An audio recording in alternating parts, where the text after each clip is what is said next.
All right, everyone, welcome back to David and History for the Ages. So I've done a few of these quizzes. I have one as general history quiz. I have one on World War II. I have one on the ancient history. And I know there's this movie coming out on Napoleon, and maybe some of you are watching this after the movie came out. And Napoleon is an amazing individual. He's just like a crazy life story. I thought I would make like a little short quiz to see how much you know about Napoleon. And I've got a video just explaining some of these details in his life and so forth. You could watch this and watch my other video or whatever order you want to do them in. But this is kind of a fun little test to see how much you know. So it's just 15 questions, shouldn't take too long, and let's give it a go. All right, question one. Where was Napoleon born? And actually, quite a few of my students assume it's, of these choices, France, but it actually is not France, not Italy, not Austria, but a little island, a not so little island, Corsica, which is located just south of France. You could see it on the map here. Let me just kind of mark it for you right there. All right, so that's where he was born, on Corsica. At the time he was born, Corsica was basically being conquered by France. Crazy story right there. Who was his first wife?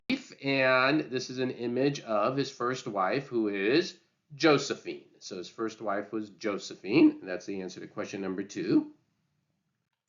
Question three. So Napoleon is known for his grand army, and over the years, the grand army got bigger and stronger and larger. And so the question is, how many men did the grand army have in its height when it invaded Russia? And this is going to happen closer as we get to 1812 period. And was it 100,000 men, 300,000, 600,000, or a million?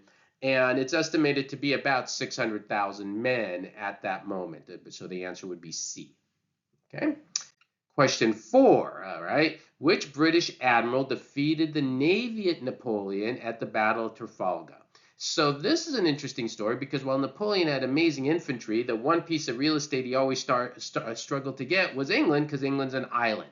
And so this man named Lord Nelson, that's the answer, Lord Nelson, he was the one who constantly stopped Napoleon. I shouldn't say constantly, but defeated him at this Battle of Trafalgar, and basically put a damper on Napoleon's ability to invade England. So pretty important story.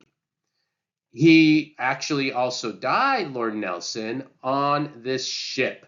What ship did he die on at the Battle of Trafalgar? Is it the HMS Victory, the HMS Warrior, or C, the Golden Hind?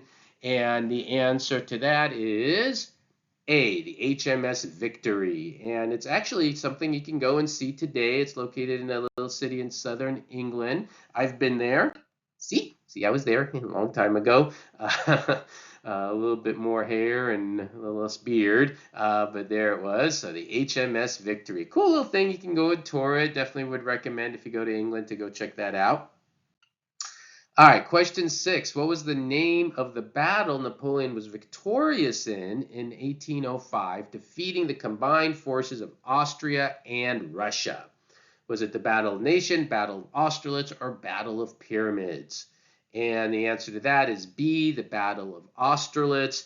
Really amazing account if you want to learn more about that particular battle in terms of how he outmaneuvered them, how he got control of the heights there, and just completely outmaneuvered the two forces. Question seven. This is just, I don't do a lot of date questions or age questions, but I think this one's actually interesting. How old was Napoleon when he became first consul of France? So for those of you who aren't aware, Napoleon basically comes into France at the end of the whole French Revolution. And is he 20 years old, 30, 40, or 50?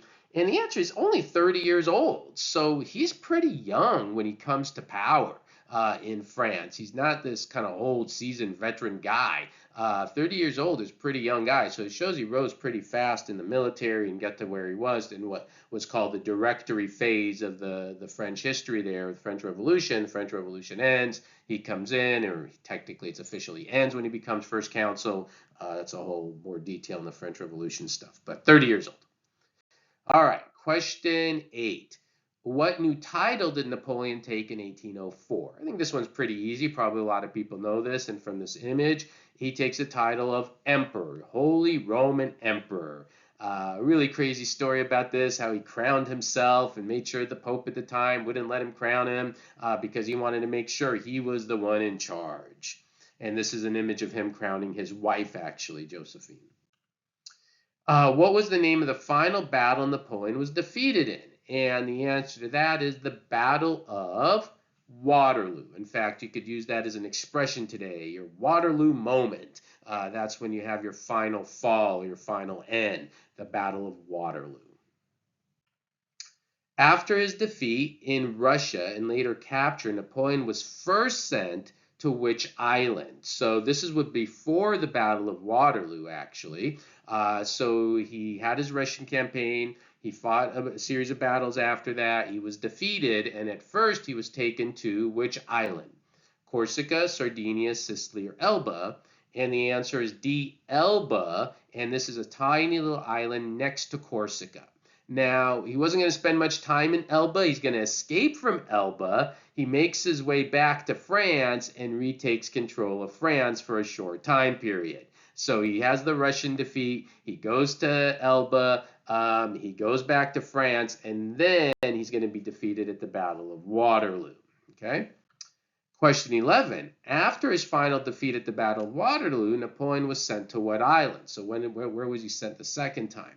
This is a little harder question, but this is where Napoleon is going to die, so maybe some people know it, and the answer is St. Helena. Some of these I put multiple choice, some I kind of leave in open, make them a little bit more difficult. St. Helena. All right, question 12. Which famous musician, I love this story, first admired Napoleon and came to despise him? Mozart, Beethoven, or Bach? And the answer is Beethoven. In fact, Beethoven used to admire him, and he felt Napoleon became too authoritarian. He kind of abandoned his Enlightenment ideas, and he had this musical thing he created for him. He blotted out his name on it because he just didn't like him anymore. So the answer is B, Beethoven. All right, this is a lot of one people might know. What famous arch did Napoleon have constructed? Of course, this is sitting in Paris near the Eiffel Tower, and it's called the Arc de Triomphe. Arc de Triomphe, probably a lot of you knew that. And Napoleon believes strongly, it's a true-false question, believes strongly that girls should get an education in France. True or false? The answer is false, actually. And if you read his diary, he talks about in his diary that he doesn't believe girls should get a public education for they're not suited to fit to live in public. So one of the things about Napoleon, while he provided scholarships for poorer people and believed in education and followed enlightened ideas, only for boys, not for the women. And last question, who did Napoleon have a conflict with? This is a hard question. On his home island of Corsica that led to his entire family being ostracized from Corsica. So this is kind of a throwback to earlier in his life where he was born in Corsica, goes to France, comes back home to Corsica after his military education, ends up having a big conflict with, the answer is B, a man named Paoli in Corsica, which led to his entire family being sent as refugees and ending up going back to France, where, of course, then he rose to power. So the answer was B.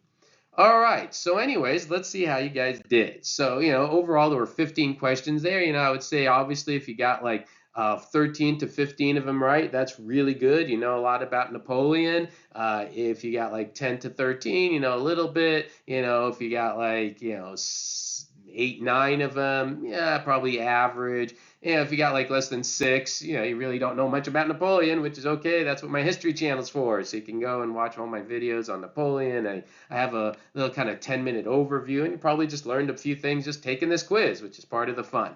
All right, hopefully you'll take the other quizzes if you haven't done so, the general history quiz, the World War II quiz, the ancient history quiz, and have fun with those as well. All right, leave a comment with how many you got right. Everyone have a great day. Thank you.